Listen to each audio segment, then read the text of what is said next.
شادی کیے بغیر بچوں کی پیدائش دنیا بھر کا مسئلہ، کیا بنے گا ہمارا کچھ سمجھ نہیں آ رہی۔ سالانہ ہزاروں نومولود بچوں کا خفیہ قتل، پاکستان میں سالانہ ہزاروں کی تعداد میں نومولود بچوں کو ناجائز قرار دیتے ہوئے خفیہ طور پر قتل کر کے دفن کر دیا جاتا ہے۔ کوڑے کے ڈھیروں پر بچوں کی ایسی لاشیں بھی ملتی ہیں جن کے جسم کے حصے جانور کھا چکے ہوتے ہیں۔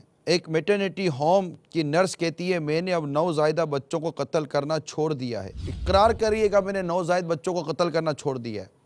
ان کی ماں کو چاہیے کہ اب خود انہیں ماریں۔ کسی کے گناہوں کا بوجھ میں کیوں اٹھاؤں؟ اکثر بچے جو ہے وہ ہمیں کچرا کنڈی وغیرہ سے ملتے ہیں۔ 20% کیسز ایسے ہوتے ہیں کہ بچے زندہ حالت میں ہمیں مل جاتے ہیں۔ کچرا کنڈی میں آپ نوزائیدہ بچہ کس طرح بچ سکتا ہے؟ وہ جراثیم ہی اس کو مار دیں گے۔ اس ٹائم جناب ہماری کیفیت یہ ہوتی ہے کہ ہم انہیں گود لے لیں۔ مردہ حالت میں ہوتے ہیں تو ہم ان کے جسم کے اوپر چونٹیاں وغیرہ، مکوڑے وغیرہ، بعض اوقات بلیوں نے بھی ان کے اوپر حملہ کیا ہوتا ہے، کتوں نے بھی حملہ کیا ہوا ہوتا ہے۔ باڈیز کو ہم اٹھاتے ہیں تو ہمارے رونگٹے کھڑے ہو جاتے ہیں۔ ان اٹھانے والوں کے رونگٹے کھڑے ہو جاتے ہیں۔ کوڑے کے ڈھیر میں پھینکنے والیوں اور کوڑے کے ڈھیر میں پھینکنے والوں کی صحت پر کوئی فرق پڑتا ہے یا نہیں پڑتا؟ یہ نومولود کم سن بچے، یہ پھول جیسے بچے جنہیں کیڑے کھائیں، جب ان کو تم زندہ کچرے کے ڈھیر پر پھینک کر جاتے ہو، ذرا سوچئے کہ جب انہیں کیڑے مکوڑے، بلی، کتے نوچتے ہوں گے اس وقت ان کو کتنی تکلیف ہوتی ہوگی۔ گھر میں پڑی وہ مائیں جب وہ دیکھتی ہے کہ ان کے بچے سوئے ہوئے ہیں اور ان کے کھلے بازو پر کوئی مچھر بیٹھا ہوا ہے، بے چین ہو جاتی ہے کہ میرے بچے کو کوئی مچھر نہ کاٹ لے۔ یہ کیسی سنگ دل قوم ہے جو اپنے نومولود بچوں کو، پیدائشی بچوں کو اٹھا کر کوڑے کے ڈھیر کے حوالے کر دیتے ہو، اور ذلت اور رسوائی کے خوف سے پیدا ہونے والے بچوں کو قتل کر دینا، انہیں سانپوں، حیوانوں، کتے، بلی کی نظر کر دینا۔ یہ بچہ کتنا چیختا ہوگا، کتنا چلاتا ہوگا، کتنا بلکتا ہوگا۔ تھیلی میں پیک کر کے کوڑے پر ڈال دیتے ہو، تمہیں رحم نہیں آتا۔ مرغی کے بچہ ہوتا ہے، چوزا جس کو بولتے ہیں، اتنا خوبصورت چوچو کرتا ہے، جب اس کو اٹھاتے ہیں تو ہمیں ڈر لگ رہا ہوتا ہے کہ یہ دبے گا تو اس کو تکلیف ہوگی۔ اتنا نرم اور ملائم ہوتا ہے یہ چوزا، اگرچہ جانور ہے، یہ تو انسان کا بچہ ہے، تو بولو بچہ ہے کہ اس کو جینے کا حق نہیں تھا جو تم نے اس کو قتل کر دیا۔ وہ ہوس جو ٹی وی کی اسکرین کے ذریعے ہمیں ابھار رہی ہے، اس طرح کے کاموں پر، اس طرح کی حرکتوں پر، یہ عورتوں کے کھلے کپڑے، یہ نوجوانوں کی بے باکی اور بے حیائی، کتنی جگہ پر کو ایجوکیشن کی نحوست، اور یہ اس کا منحوس تحفہ ہے۔ یہ فلمیں، یہ ڈرامے، یہ ناول، یہ لٹریچر، یہ خاندانوں کا آپس میں اتنا بے حیائی کے ساتھ ملنا، شریعت کے وہ بنیادی اصول جو چادر اور چار دیواری کا درس دیتے تھے۔ اے میرے پیارے اسلامی بھائیوں، اس درس کو پس پشت ڈال کر تمہیں ملا کیا ہے، ذرا یہ تو بتاؤ۔ نومولود بچوں کا قتل، کنواری ماؤں کا ہوش ربا اضافہ، خودکشی، ماں باپ کی ذلت اور رسوائی، تمہیں کیا دیا اس بے حیائی نے؟ کون سی ترقی کر دی آپ لوگوں نے اس بے حیائی کے ساتھ؟ بتانا میرے پیارے اسلامی بھائیوں، کیا ترقی کر لی آپ نے اس بے حیائی کے ساتھ؟ آپ ڈرتے نہیں اس دن سے جس دن آپ کی بچی اللہ نہ کرے منہ کالا کر کر آئے، آپ اتنے مہینے تک چھپاتے رہیے، اتنی مشقتیں برداشت کیجئے، چھپ کر اس ناجائز بچے کی ڈیلیوری کروائیے، پھر اس بچے کو قتل کر دیجئے، کوڑے کے ڈھیر پر پھینک دیجئے، زندہ پھینکوا دیجئے، ہسپتال والوں کو رشوت دے دیجئے۔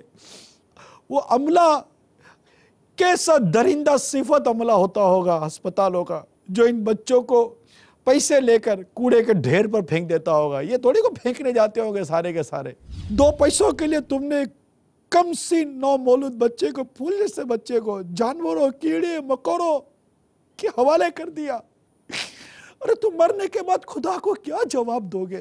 تصور نہیں بنتا کہ اگر یہ چھوٹا سا نومولود بچہ جسے یہ نہیں پتا کہ مجھے کس نے پھینکا، قیامت کے روز اللہ رب العالمین کے حضور تمہارا گریبان پکڑ لیا، اس جننے والی عورت کا گریبان پکڑ لیا، کہ اس نے منہ کالا کیا اور میرے ساتھ یہ سلوک کیا.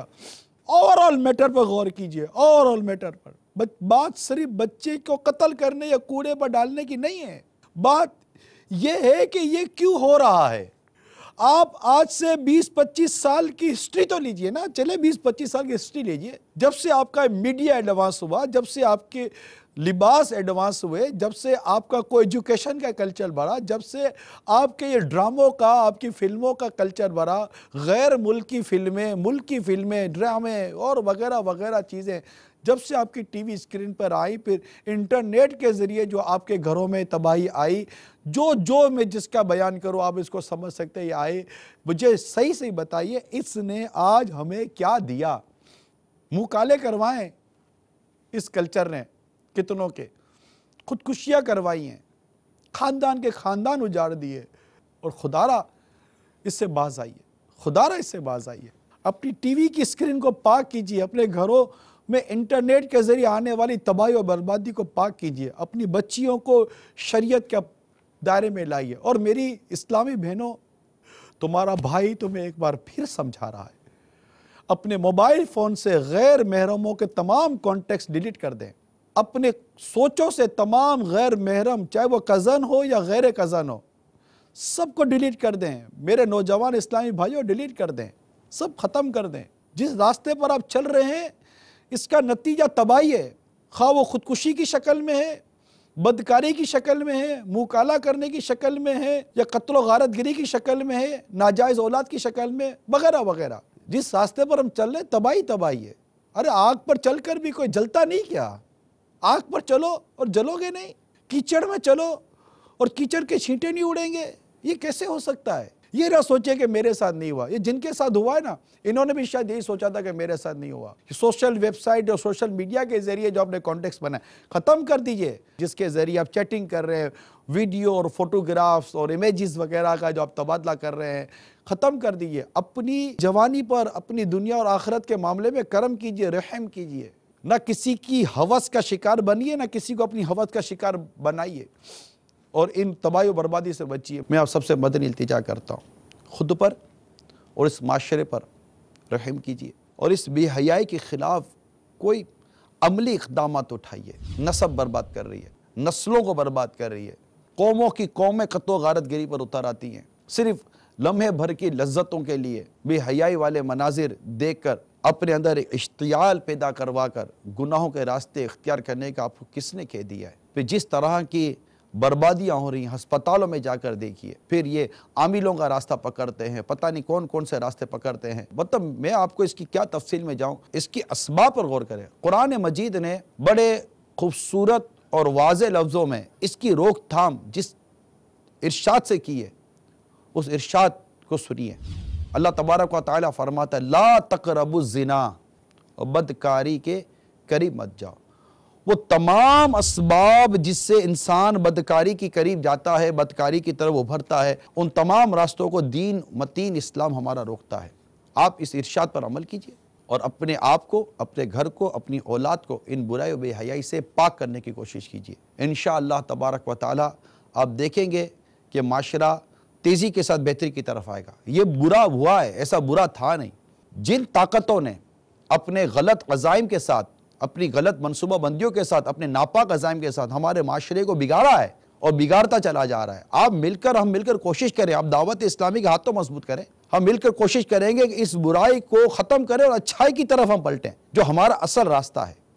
اور یہ ممکن ہے, ہمیں مل کر کوشش کرنی پڑے گی. اپنے گھر کی ٹی وی کی اسکرین کو گناہوں سے پاک کیجئے. آپ کے بچے اور آپ جن جن جگہوں پہ جاتے ہیں وہاں دیکھیے وہاں گناہ ہے, رک جائیے. اللہ کی نافرمانی سے رکیے, بے حیائی سے رکیے, مدینہ مدینہ ہوتا جائے گا. صلو علی الحبیب صلی اللہ تعالی علی محمد. مجھے اپنی اور ساری دنیا کے لوگوں کی اصلاح کی کوشش کرنی ہے انشاءاللہ.